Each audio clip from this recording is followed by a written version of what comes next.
Hey everyone, thank you for tuning in. If this is your first time being here, please click on the subscribe button and the notification bell so that you'll be notified whenever I upload new videos. On today's video, I'm going to be highlighting 5 enemies of success that you must avoid at all costs. Don't go away.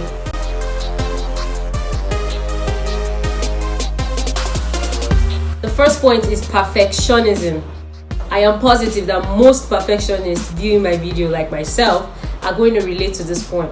Perfectionism tends to have 2 components, the positive side and the negative side. Of course, the positive side may include self-motivation. People like myself, I am a perfectionist, but I love to motivate myself, which is a positive trait and a good one. And we love to set high targets for ourselves, which is also a good trait. But the negative side, on the other hand, includes more deleterious factors, such as having doubts and concerns about mistakes and feeling of pressure from others to be perfect. We perfectionists always want to produce things that are perfect. The reason why some of us haven't commenced our project, we have a lot of ideas, we are very innovative. If you check our head, you will see tons and tons of lucrative ideas.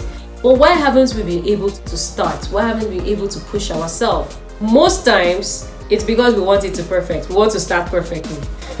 We don't want no flaws. We don't want to see any kind of loopholes. We want it to come out just perfect. Sorry to say, but that's the life of fantasy. Guys, everybody makes mistakes. We are human beings. We aren't perfect. Show me a perfect person and I'll show you someone that does nothing. Guys, it doesn't need to be perfect. You need to remove that mentality from your head, because the more time you spend for something to be perfect, the more time is being wasted. And you realize that at the end of the day, you did nothing. I can relate to it because I always like things to be perfect, and it can be a disadvantage. Perfectionists in the house, please. You guys need to learn how to accept mistakes, because mistakes are inevitable. You have to make them in life. Start as you are. Start with those mistakes. Don't give yourself a whole pressure. People are not expecting you to be perfect because they themselves aren't perfect. Anybody that is expecting you to be perfect is wasting his time. Look, people that have made it in life always started with mistakes, a lot of blunder. And the irony of life is something you would judged to be perfect may be viewed by another person as imperfect. So why are you killing yourselves? Perfection is relative. The funny thing about being a perfectionist is that the pressure we think we are receiving from people to be perfect, it's all in the mind. If you'll be able to train your mind to believe that you will always make mistakes in this life, but what makes the difference is that you're able to learn from the mistakes and grow. The second point is procrastination. How many of us are guilty of that? I can see some of us are guilty. Sometimes we want to do something, but one thing or the other, we realize that time is gone and be like, okay, let's shift it to the next time, or let's shift it to the next day, let's shift it to the next month, or the next week. And before you know it, time is running out. What really makes us to procrastinate? Oftentimes, procrastination is an end result of poor time management. If you're able to arrange your schedules well, if you're able to plan your time properly, I'm sure procrastination will be minimized. And if you check it out, at the end of the day, that thing that you procrastinated for another, you won't be able to do the other thing that you procrastinated. So it's 2-0. We procrastinate this one and we procrastinated the other one. So you just get piles and piles of work. If you have a business idea, if you have something planned out that you want to do it at all costs. I want to use a typical example. It's not news to us that this is the era of the pandemic situation that we're facing in the world. And then many people are always hiding behind the marks of, I will do this after COVID-19 is over. As much as it lies within your power, don't procrastinate. Procrastination is an enemy to success. So you may be asking yourself, why don't I ever get to execute my plans? Which leads me to point number 3, laziness.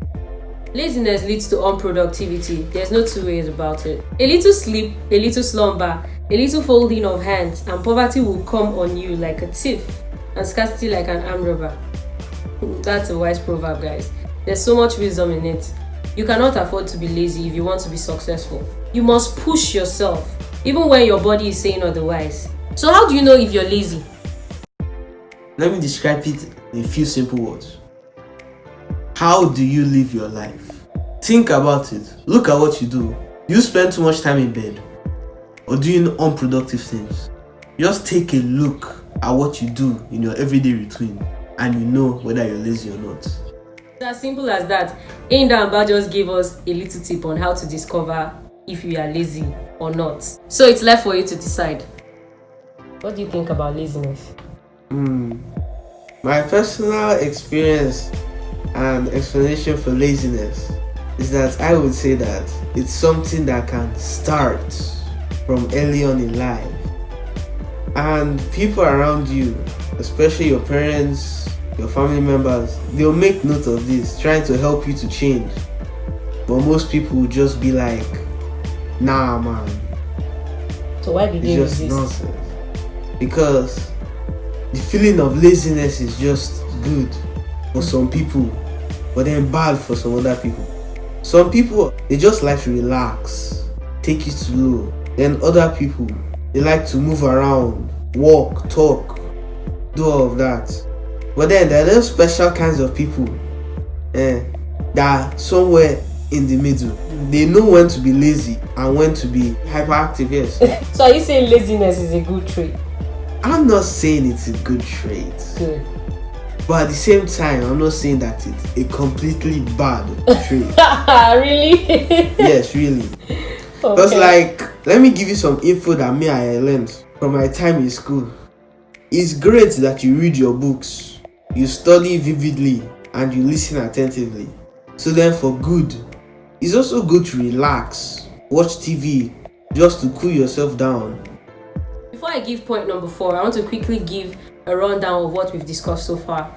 Point number 1, perfectionism. Point number 2, procrastination. Point number 3, laziness. And point number 4, your comfort zone. It's somewhat related to laziness, but not laziness per se. A lot of people mistaking comfort zone for laziness. It may be interrelated, but there's a difference. Comfort zone is when you have a mentality that you're contented where you are and there's no need to push yourself further than the level you're currently at. Don't get me wrong, guys, contentment is a very good thing, but you should never use it as an excuse to not move forward in life. There is a thin line between comfort zone and contentment. You need to get rid of the mentality that you are there, as in you have arrived. That's a very bad mentality because you won't be able to push yourself to achieve more. Success is a journey and not a destination. Always remember that. The last point, but not the least, is influence of association. You may be wondering, what does my association have to do with my progress or my success? Sweetheart, it has everything to do with your success. What kind of motivation are you drawing from your friends? In my opinion, there are 2 types of motivation, the negative and the positive motivation. I look at myself and I realize that I have to push myself in order for me to succeed. That is positive motivation. But negative motivation, on the other hand, you look at your friends, okay, these ones have accomplished something, they've achieved a lot, and then you say, oh, I must do this to be able to reach their level at all costs. You don't care the medium you use, you don't care how you reach that point. You just want to be in competition with them. That's negative as far as I'm concerned. You should never let yourself reach the point where you start to feel envy and jealousy for your friends, because that's going to be the beginning of your downfall. Everybody has a different path. Follow your path, stay focused, and you'll be successful. Overall, the biggest enemy to success is yourself. If you're able to deal with all these negative traits about yourself, I am positive that nothing will stop you from achieving what you want to achieve. Thank you for your time. If you found this video very helpful, please give it a thumbs up and click on the subscribe button, and don't forget to click on the notification bell as well. If you have any words of insight, questions, clarifications, contributions, please do well to comment on the comment section below, right here. See you in the next video, guys.